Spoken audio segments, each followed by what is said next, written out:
Hello, this is John from caveofprogramming.com, and in this tutorial we're going to look at Model 1 and Model 2 architecture, and we're going to look at a very powerful way you can structure your programs so you can get your JSPs and your servlets working together and create a scalable architecture even if you don't use any kind of framework.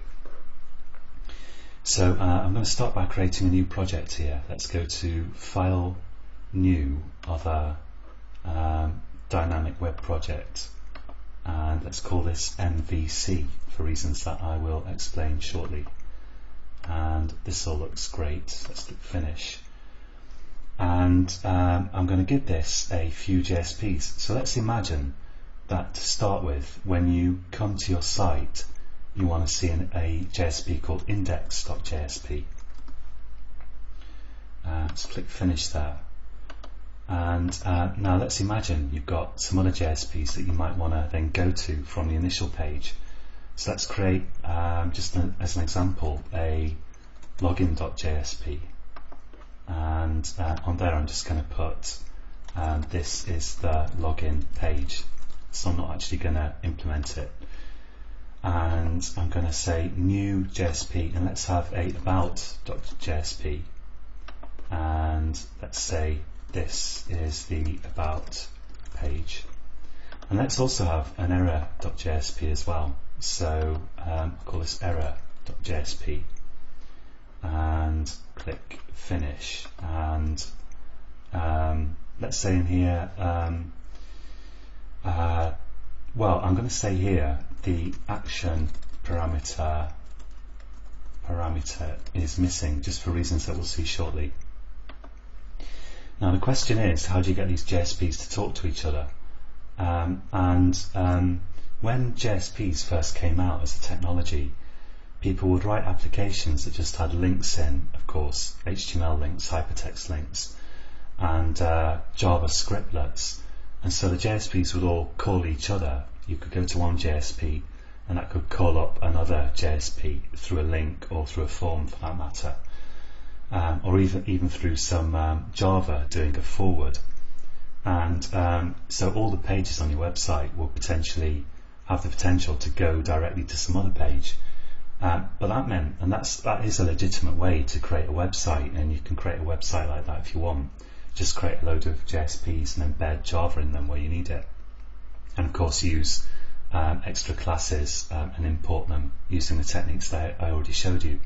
And that's called Model 1 architecture, and the problem with it is that you end up with sort of a tangle, and you'll never you can really lose track in your head of what the flow, the sequence of pages that the user takes through your website is, because each page can call every other. It's kind of like a tangled rat's nest. So for that reason, Model 2 architecture was developed. And Model 2 architecture means basically Model View Controller Architecture, or MVC for short, which is why I've called the project MVC. And what that means is, in this context, is that you'll typically have a servlet that's going to act as a controller, and that means that one servlet, all requests are going to be routed through that, and it's that servlet that will decide which JSP page, or HTML page for that matter, to go to next.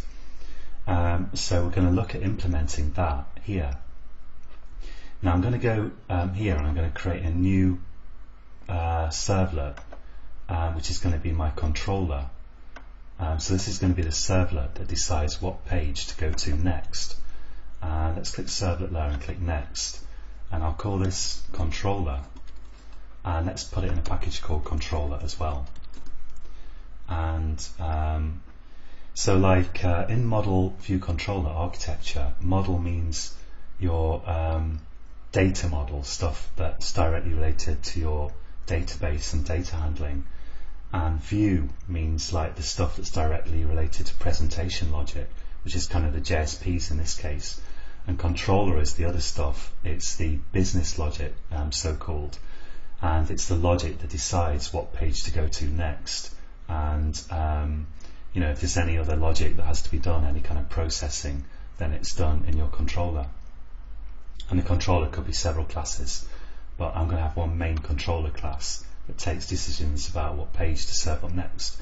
So let's click next here, and that all looks okay. And let's just run it, because this stuff can be a bit quirky and sometimes you can get problems.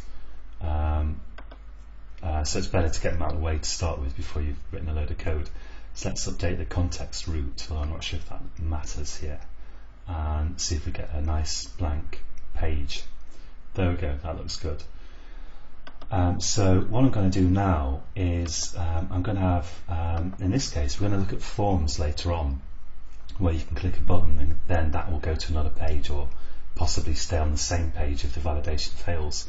But for the moment I'm just going to put some links on this page, and I'm going to imagine that somewhere in this web page here, let's say this is the home page, you're going to have like some links that go off to other pages. So let's say here, although you don't have to go through the controller for all your links, you probably want to go through the controller for well, probably all of them really, because then you can see at a glance in your controller what the logic is that controls which page is going to come next, and that's the whole idea. Let's have a hyperlink here then, and I'm going to give that a href, and in this href, the page that I want to go to next, I'm going to specify the controller URL. So let's just run the controller again. In fact, I'm going to specify the controller context root, which is this bit, plus the actual controller name as well, the class name.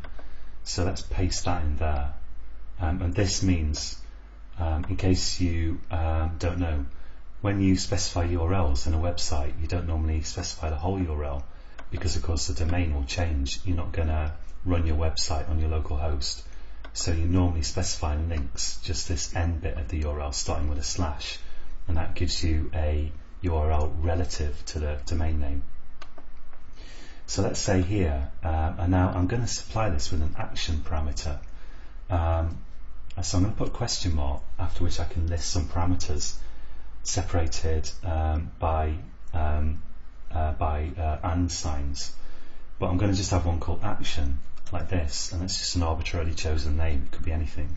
I'm going to say here that action equals, and let's say login, and let's put the text of the link, let's set it to go to login page, and while I'm at it, let's just surround that with p tags to put it on its own line with some space underneath it.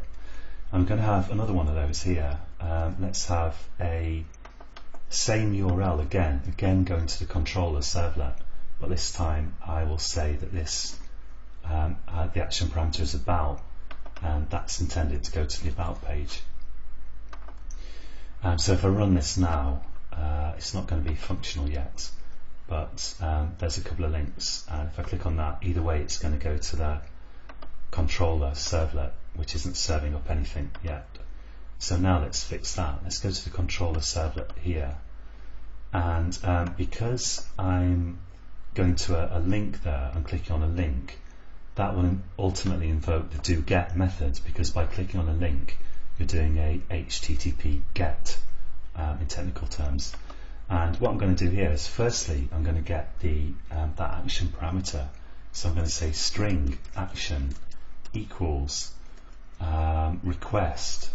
Remember, request is stuff that comes from the browser to you, to your servlet. Request.get parameter, and let's put in there action, like that. And now underneath that, now I want to specify, well, what I'm going to do later on, let's just fill in the start bits and end bits here, is let's have a string here, and this is going to be a page, and I'm going to set that initially to null, why not, and then I'm going to have some logic here that decides what page to go to next, and then at the end I'm going to forward to that page. And remember, if you do a forward, unlike with a redirect, the browser never sees the contents of the actual page that you're going to, if there is any. It sees the contents of the page you've forwarded to. So I already showed you one way of doing a forward with request.getRequestDispatcher, I think it is. I'm going to do it a slightly different way here, which is equivalent, but just in case you come across it in code somewhere and you want to know what it is, I'm going to say get servlet context like this, and .get request dispatcher. I'm going to dispatch to this page that I'm going to figure out in between, and then just say forward. So the request dispatcher kind of just wraps some content in effect, and I can forward to that content, and I'm going to supply the existing request and the existing response to the page that I'm going to, in case I want to use it there. And now in between I'm going to say, here, if page, if action, so if the parameters equal to null, and we have to check for that possibility, then I'm going to say that the page is going to be equal to, well actually let's set the page by default equal to /error.jsp,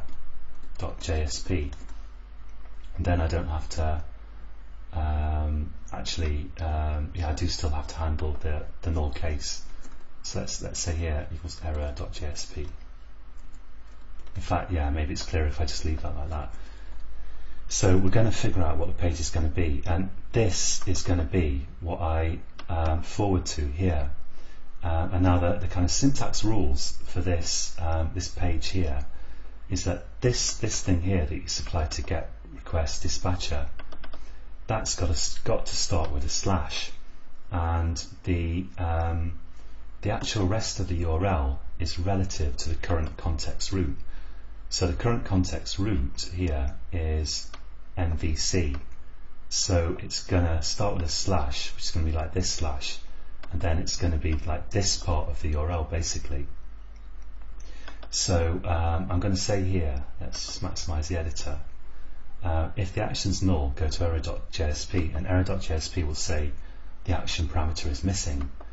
And then let's say else if action.equals, and I had one called about, so in that case I can go to page equals about.jsp, and there was also one called login, so I'll say else if action.equals login, then page equals login.jsp. And while we're at it, let's also have a it's possible that the action could be something weird because someone's typed it in themselves trying to hack the site or something like that. So let's just say else, go to error.jsp.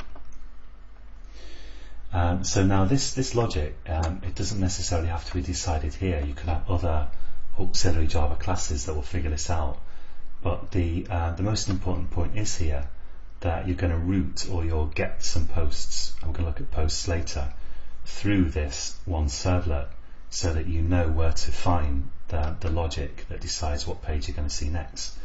Now let's run that. Let's go to index.jsp, the home page of my site, click finish there, and hopefully it's on its way. There we go. This is the home page. So you see, if you look down the bar here, you'll be able to see the URLs. I hover over the links. If it's not off the edge of the video, I hope it isn't. And it's just saying controller action equals login for this one. And if I click on that, it goes to my controller servlet, and the controller servlet says, okay, the action's parameter is equal to login, so we'll serve up the login page. And of course, you can go here to the about page if you want. So this is Model 2 architecture, which is MVC, or Model View Controller architecture, and this is the controller.